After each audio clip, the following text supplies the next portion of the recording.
The young people right now are going through a level of stress that I think is almost unimaginable, would be really important and positive for reestablishing that sense that in America you can do anything. I mean, we can't guarantee success, but everybody ought to get a fair shot in this country.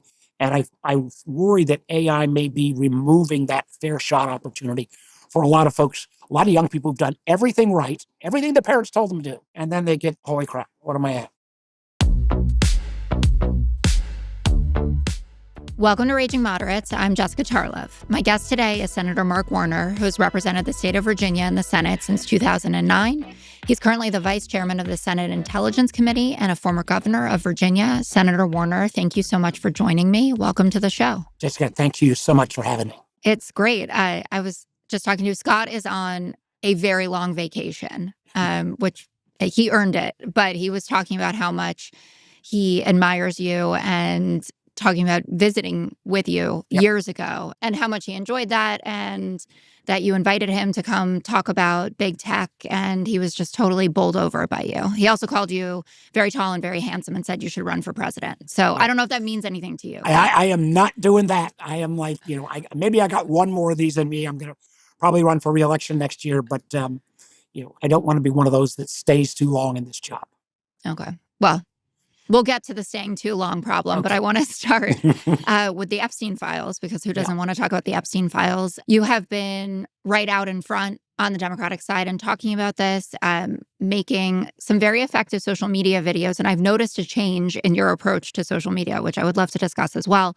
But can you kind of take us through where things stand in terms of the release of the files and what your read is on the Ghislaine Maxwell element, which seems to have taken on new prominence this week? Yeah, a great question. I mean, on the Epstein files, remember, this all came about because Epstein was clearly a bad guy. But the kind of politicization of this started because, President Trump in his campaign said, of course, he's going to get all this out. And then the MAGA movement obviously embraced this. And then I think we all got teased by Attorney General Bondi when she said, hey, I got the files right here on my desk. And then all of a sudden, voila, there's nothing there to see, they said. And it just kind of begs the question about transparency. If the president says this is important and needs to get out, now the fact that he seems to have flipped, I think it undermines people's trust in the president. It makes conspiracy folks say, well, gosh, there must be something here. And then what's driven me crazy has been Tulsi Gabbard, the director of national intelligence, who was clearly maybe on the way out a few weeks ago in terms of Trump was really displeased with her and she's politicized intelligence. She is doing everything possible to try to throw up distractions to try to get people to move off this topic, trying to relitigate, Russia intervention in the 2016 election, which, by the way, the Senate Intelligence Committee, every member, including Marco Rubio, came to the conclusion Russia did not manipulate the vote, but they sure as heck tried to have an influence campaign that favored Trump over Clinton. That was well known, and now trying to relitigate that, it has just, in calling Obama treasonous, it's so far over the line, but all in an effort to distract. And clearly it is not distracted because, the House was so freaked out about this that they sent their members home early rather than have a vote on trying to release these files. Do you think that it's going to have a substantive impact, though? It's a juicy story, right, on a multitude of levels. It is bothering Trump. It is bothering his base. But does it become an election issue for the midterms? I don't know. I mean, it seems like nothing has that long of legs in today's news cycles. But this one kind of goes to the heart. If Donald Trump was going to come in and break the power and go against the elites, it just seems like people were kind of fascinated by Epstein because it seems like there were lots of elites in his orbit. And if suddenly one of the basic promises from Trump were, we're going to expose all this and the swamp and everything else, well, if he's not willing to expose all this, and it does seem, and I don't know what mention, if any, there was of Trump in these files, but clearly it seems like, and this question too, is it appropriate for Bondi to give him a heads up that he may be mentioned?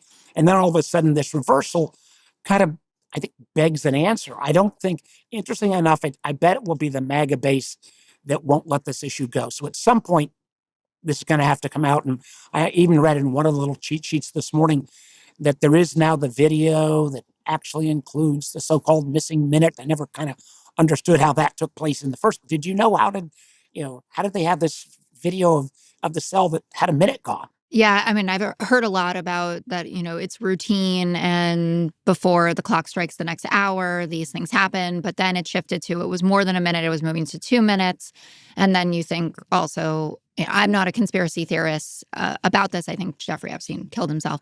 But for somebody that was so high profile and watched so closely, how was he able to? Because they can keep people alive in prison. They do it with a lot of great folks. question.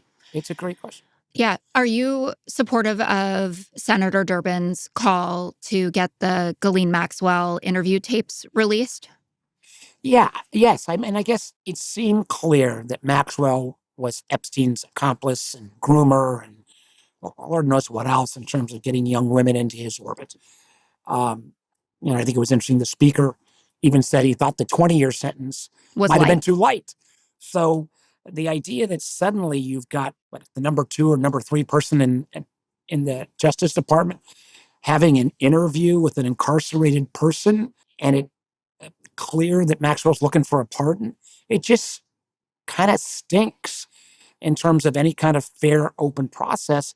And I think Durbin's right. If there's, particularly if this ends up resulting in a pardon, I'd like to know what was promised. And it's not like Maxwell has a lot of credibility.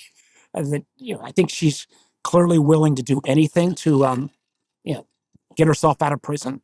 And I don't often agree with Mike Johnson, the speaker, but what she did seems pretty damn nefarious and pretty awful. And it would be pretty disgusting if somehow at the end of the day she's set free because she's trying to either cover up or change her story to kind of appease the Justice Department. It just doesn't seem right. There are victims who have actually said that they think that Ghislaine Maxwell was worse than Jeffrey Epstein in terms of her role in this. So, Mike Johnson, I was glad to hear him tell Kristen Welker, I think it was, that he thought it should have been a life sentence, but Speaker Johnson has said a lot of things, and then he just does what Trump wants. So I'm not holding my breath. Yeah, let's not hold our breath. Everybody who's viewing this, please do not presume that Speaker Johnson's position is going to be that Maxwell is a bad person, regardless of what happens. So she could go the Greg Kelly route, right? That Maxwell is the victim in all of this.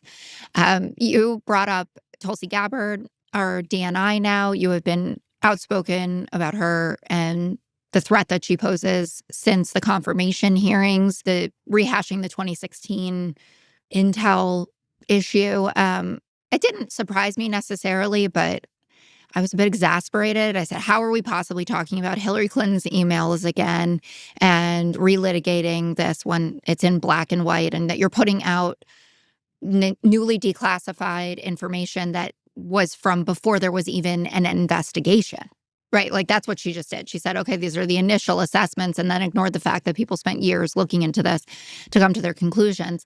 You feel like Tulsi is on more solid footing at this moment with the president, though?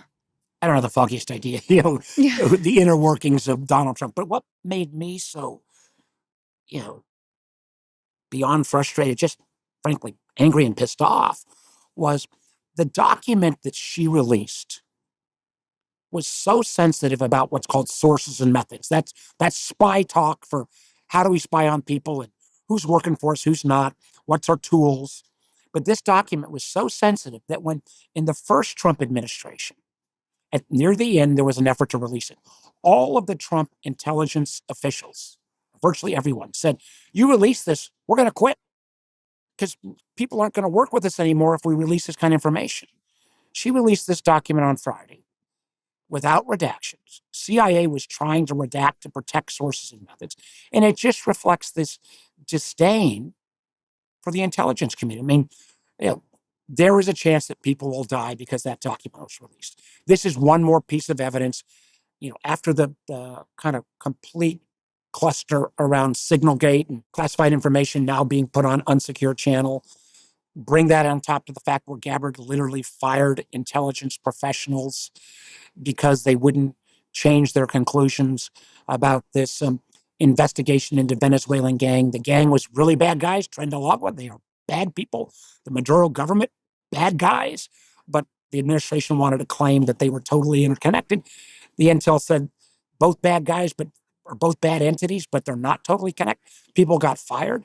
I had Five Eye partners saying to me, what the hell's going on? You got to have independence of the intelligence community. And they got to speak truth to power. And she constantly rebuts that.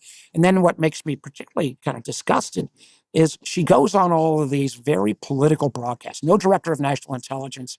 John Radcliffe didn't. Avril Haines didn't. And then she goes on these broadcasts and then basically trashes the workforce. Over the last dozen years, I've gotten to really respect the men and women who work in our intelligence workforce. They are non-political. They are patriots. They never get the recognition that you get in the armed services.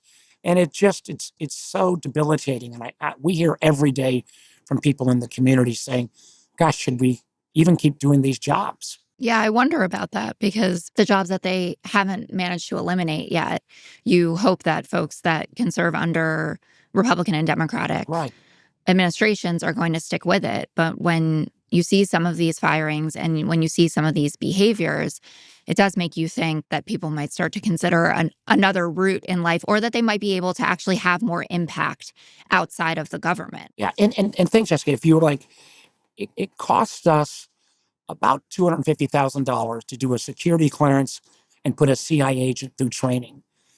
And if we're starting to fire, they've said they've not fired anybody at the agency. They fired some around DEI, but they said that roughly 500 people have quit. They want to try to get that number to 1,200. How they picked that number was purely arbitrary, it appears to me. And I worry about losing experienced people, but I also worry about who's that young person who goes to one of our best schools and wants to work at the CIA or the NSA, where it's going to take a year and a half to get through the training process. Are they really going to do that with the Intelligence Committee under such assault? I just worry it's not only a current problem, but it's a problem in terms of the talent pipeline going forward. And that just makes us less safe as a nation. One other thing that I think makes us less safe, and we had Congressman Himes on the podcast, and we're talking to him right around the time of Project Midnight Hammer, I think it was called. And we were talking about the breakdown in intelligence sharing in a bipartisan way. That typically speaking, someone in your position and someone in his position on the Intel committees would have been briefed on such an operation in advance. Can you talk a little bit about that breakdown and how you see Midnight Hammer now in retrospect, looking at it from Midnight the Hammer Iranian being strike? The Iranian bombing. I think there was a clear process foul. I never had an apology or an explanation. Himes and I didn't even get notified. The Republicans did. That's just, the Trump first administration would never have done that. They don't have to seek our approval. They just got to let us know. And we're in the so-called Gang of Eight. So I think there was a process foul. I think there was clearly our intelligence community had not reached the conclusion that Iran was moving towards weaponization. They were, again, bad regime. They'd done bad things, but I don't think the Ayatollah had given them a full green light. Once the bombing took place, and the bombing was successful, but he set such a high bar before any of the information was in, saying total obliteration. And then you've got the whole community and leaders like Gabbard and others trying to twist themselves into pretzels to try to reach this standard that was just too tough to reach. And nobody in the military ever thought these strikes were going to lead to total obliteration. But we have set back the program. That is clear. And if at the end of the day, Iran doesn't move any further down the path towards a bomb, if they don't retaliate any further, then it's a success. I just feel like at times Trump tries to make everything the absolute, the biggest, the bestest. This was a successful attack. We could litigate, whether it was 4 months or 2 years or whatever between. It set the Iranians back. If we would just do that and make that clear, it can take even successes and sometimes turn them into less than a success by claiming, like he always says, the fish is there.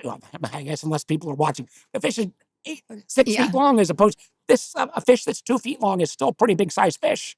When it's Iranian enrichment facilities, yes, a yes. 2-foot fish is not so bad. And not so bad. And the military did a great job. I'm not going to continue to criticize, particularly if the status quo in terms of Iran not striking back. But they still have plenty of cyber capabilities. And it again begs a little bit of the question of, oh my gosh, we got to get to a ceasefire in Gaza, because that would open up so many opportunities for realignment of Saudi Arabia and further realignment of UAE. And we could push Iran even further out of the mainstream if we could have this realignment. Do you think we can have this realignment? It feels like there has been a sea change in how folks, especially on the pro-Israel side, which Scott and I have been consistently, are feeling about what's going on. It seems like the uniform opinion now that the Gazans are being starved and that Bibi is not doing his best to ensure that humanitarian aid gets through. Trump, it was reportedly lost his temper with Bibi, especially angry about the strike on Damascus about a week and a half ago. There has been no legitimate rationale, actually, for why he was doing that. Can you talk a bit about where you think we are in terms of the ceasefire? Yeah, I am, like you and Scott, I have been absolutely pro-Israel because the awfulness of what happened October 7th, the need to return the hostages, the fact that Israel has in the past at least tried to reach for peace. But I agree with you that I've been very close, particularly in the negotiations when Bill Burns was head of the CIA. And depending on which time it broke down, there were a number of times I think the Israelis could have gotten to a deal. I think Bibi insults the intelligence of the whole world when he tries to pretend there's not mass starvation going on in Gaza. The idea that there's any path forward where literally every Hamas fighter will be totally taken out.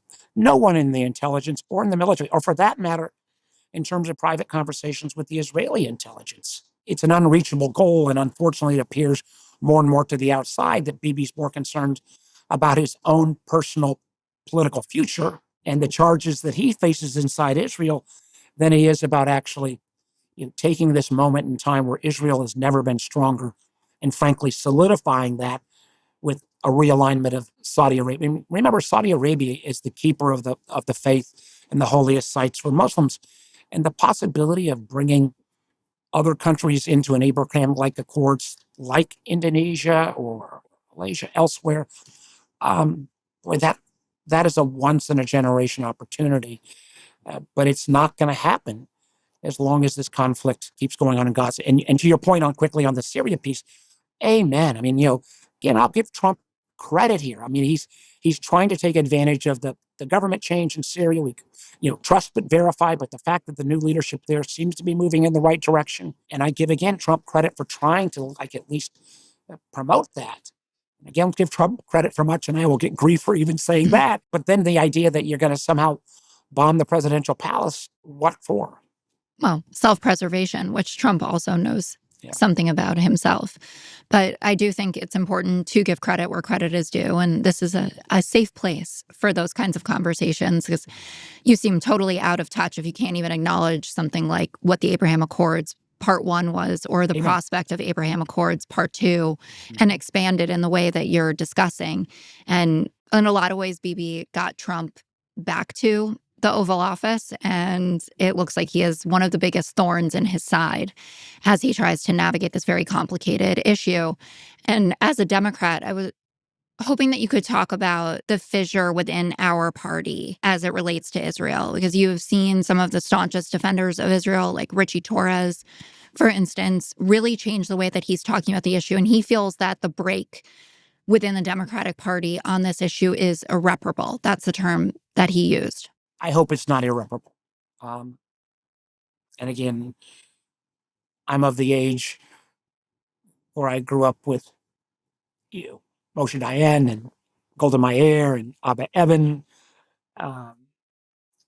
and a host of Israeli leaders that celebrated democracy, celebrated an Israel that was multi-faith. There was still a homeland for the Jews, but had a Christian community, had Arab citizens. And I just fear is that I think about young people in this country. They've only grown up with an Israel that has been, for the most part, for the last 20 plus years, governed by Bibi Netanyahu. And it is not the underdog, but is far and away the most powerful nation in the region. And I celebrate that again. I mean, what Israel has done in technology is remarkable. And I hope and pray it is not irreparable, because what I have seen, and I've seen this, as pro-Palestinian protesters have protested at my home, and it goes beyond Palestinian. It does bleed at times into anti-Semitism.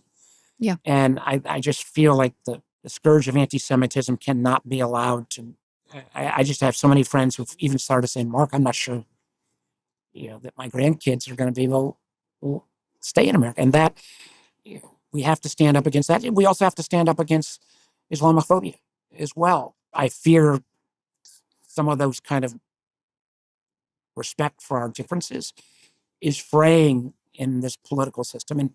And time and again, Trump never misses an opportunity to try to divide us further on whatever basis. I don't think there may be a unifying bone in his approach on any policy, and that scares the hell out of me on a going forward basis in our country. To immigration, which is obviously a hot button issue. One of the main reasons the Democrats lost the presidential election in November, the Laken Riley Act, you voted for it and have recently expressed some remorse that you made that decision. Could you talk a bit about your vote and how you're feeling now? It was a very tough vote. And, elections have consequences. And my feeling was that clearly the American people, I think across party lines, felt like undocumented people here that had committed crimes should not be here. And that was hard to rebut. But I think you can be for border security and not be for the kind of actions that ICE has unleashed on populations around our country. I mean, the idea that we are somehow saying that ICE, which, by the way, now with all the plus-ups, has a bigger budget than the FBI. ICE now has a bigger budget than virtually every military. IDF, actually. Than the IDF, and has a bigger budget than militaries in all but the 15 largest nations. And the idea that we are saying, ICE, you don't have to adhere to the same standards that Virginia state troopers or a local police department has, where you're supposed to identify yourself. And obviously, if you show up at somebody's door, you're going to show your face so you don't, you can be clearly identified as law enforcement. And I think the American public has said, yeah, we want to be for border security, but we don't think moms ought to be picked up when they drop their kids off at daycare, or that, somebody ought to be picked up going to work. Some estimates of upwards of 60% of the people being picked up and then potentially deported have no criminal even charge against them. So I am trying to stand up, work, for example, with the Latino faith community. We're trying to get literally packets for every church. Here's what happened if they come to try to invade your sanctuary. Who do you call? What do you do? Here are your rights. How do we connect other faith traditions so that people can reinforce each other? Because the fear level across all immigrant communities, but particularly across the Latino community, it's un-American at this point, that fear level. And I hear from law enforcement all the time. We've worked for years to try to build trust in the community. And now people are afraid to report crime to the police. This is not who we are as a country. And I think that is why I can't think of a single issue that has changed more than Americans' views on how we ought to enforce immigration laws. And there's a lot of things that I feel like I crash my head against the wall each day. This is one where I think the basic goodness of the American people are saying, hey, we're for secure borders, but we're not for this stuff. And so I've got legislation to try to say, hey, ICE ought to operate under the same rules that the state police and local cops do, and in terms of disclosing themselves and identifying themselves. And of course, if you're undercover or if you're trying to do a SWAT raid, there are exceptions for local police in that. I'm not sure ICE should be held to a different standard than Virginia state troopers. Do you think that will pass? And it'll be tough in today's environment, but I think it's so important to show that I'm listening to the communities that are under assault in Virginia and trying whatever way I can to push back and try to do it. The bill I'm putting forward, for example, also says that if you are harassed as an ICE agent, we will give you the tools to kind of allow you to remove your name. Kind of, if you are doxxed online, we're going to say, hey, that's a real possibility, and we want to give the resources. So I'm not trying to do just a messaging bill. I'm trying to say, all right, can I find some Republican partners? And I'm still talking with Republicans and talking, frankly, with a lot of law enforcement organizations that are saying, hey, this may at least be in the right direction of what we could live with. So my goal in this job, and I get grief sometimes from both sides, is how do you actually get shit done? And that requires, frankly, uh, working with people on both teams. And my view on bipartisanship is not that it makes any solution set intellectually better, but it does mean I've never seen a perfect bill. And if you have both parties working on it, then both parties have to own the good and the bad, because every bill, no matter how perfect, go back to Social Security, Medicare, you've got to always come back and fix it. And if you only have one team working on it, it's never going to get fixed in an appropriate way, because the other team will simply say, hey, we told you so. So I am still committed to the idea that things are better if they're done bipartisan. And I'm trying to work on that even in this space. I admire it and hope that you have some success. It is a big uphill climb at this moment. What grade would you give the Democrats right now on getting shit done? When you're in the minority, it's pretty damn hard. I think, what may be weird to look back is the one bipartisan bill that has passed, that the president has signed, has been around, stable coins. And I helped get 19 Democrats. And listen, there are a lot of questions about this, but I think crypto is not going away and we ought to have American rules. It was particularly hard to get 19 Democrats while the Trump family was self-enriching itself in this domain. That's on getting stuff done. I do think the Democrats, we stumbled at first, but I'm not, bummed out that we don't know who the leader in 28 is going to be yet. If we did, that would be the old Democrats that are kind of next in line. I think there's got to be healthy debate. And I think we have sharpened our message that this is not what people wanted from Donald Trump. They wanted lower prices. They're not going to get lower prices. They didn't want to throw 16 million Americans off of healthcare. They didn't want to cut food assistance. I think we have sharpened the message. And I think also, the main goal in 26 has got to be to win. But I also am very much of the mindset that I want to be part of a Democratic Party. And there needs to be this debate that is back to being pro-growth, pro-innovation, that recognizes that in our effort to protect people, we sometimes went too far on the regulatory side. I always point out I'm a big advocate for rural broadband. $42 billion in broadband money in the infrastructure bill. We didn't lay a mile of fiber because both Congress put too many burdens and then we just had too many regulations. Housing is an area that's driving me crazy. We need to clear away some of the regulatory hurdles. And that idea of a Democratic Party that's future-focused, as opposed to the Democratic Party that now I think by many Americans is viewed as kind of the party of the status quo, is really, I'm looking forward to that debate and engaging in it. And I think it's really, really important. And Trump is doing, we know, huge damage to a whole host of fields and a whole series of government functions and cutting back. Democrats come back in. What I think we need to do is not simply say, all right, we're going to regrow these bureaucracies to where they were just because. No, we ought to use this as a chance to do a reset on how government performs. I'm a big advocate of pay for performance. I think on how we get people through the AI transformation. Well, on workforce training, we ought to not pay people for the government-based programs until you actually place somebody and they're in that job for 6 months. Pay for performance. Let's make sure that we actually make government services more consumer-friendly, customer-using. I mean, we're going to have an opportunity, frankly, because of some of the stupidity of the original Doge, although a smart Doge would have been brilliant, to kind of figure out what is the vision of how you want to build some of these things back. Simply building them back to where they were in 2024 is not what the American people, I think, are looking at. The mission of Doge had one of the higher approval ratings that I've ever seen. The execution was terrible. But if we could do a 1990s redux and go about it the way that the Clinton administration did, I think a lot of people would be happy. And even just the way that you're talking about this, you're someone who came from the private sector and was quite successful, not talking like a politician all the time is good for people. And they like that about Donald Trump, that he... Amen. And it's we got named best managed state when I was governor. And I kept using the example, I lowered the cost of light bulbs from 32 cents to 23 cents. But we buy a ton of light bulbs as the state of Virginia. That kind of practical, how do you save money or how do you improve? If you think about taxpayers as customers, the customer experience is what sets a successful organization away. And that has been so missing on how government even thinks about delivering services for so long.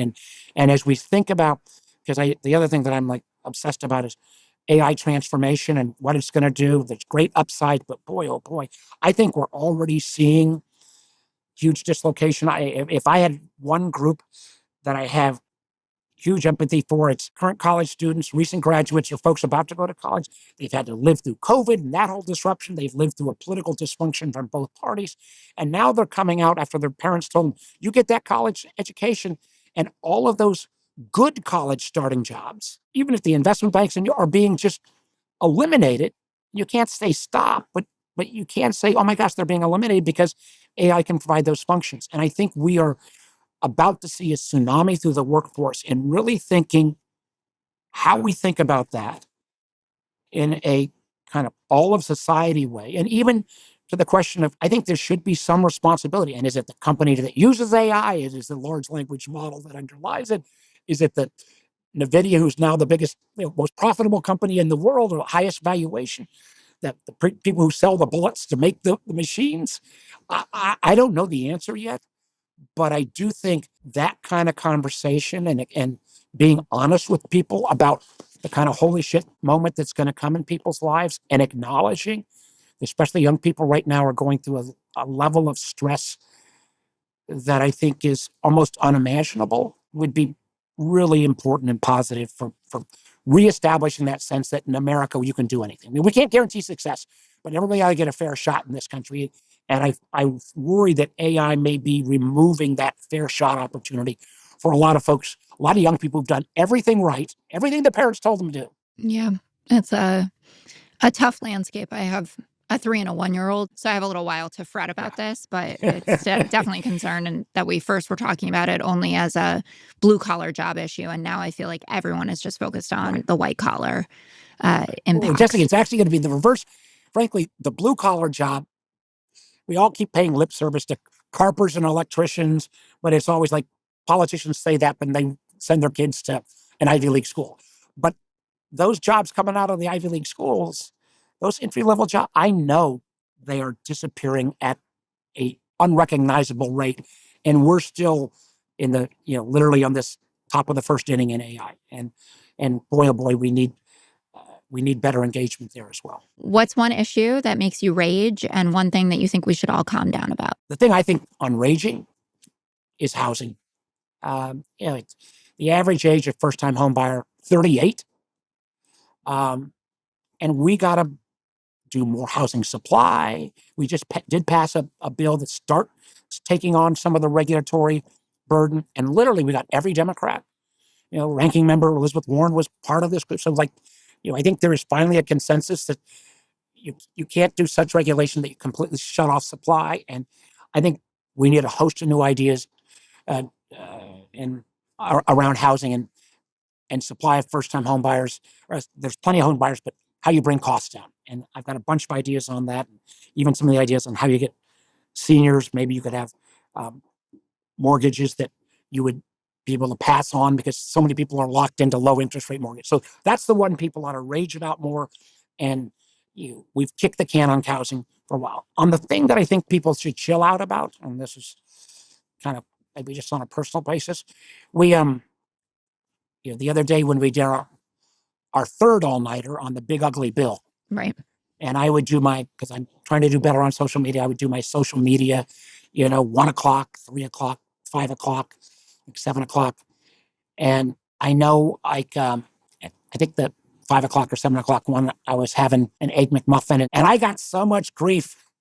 Warner, you should be eating healthier. You're being a role model. Well, I think people should chill out. If I'm done an all-nighter and I want to eat some comfort food or a Krispy Kreme donut or something, as long, for those of you who follow me, it's not a gross tuna melt, I think they should chill out about early morning eating habits after an all-nighter. I totally agree. We can't all be Maha all the time.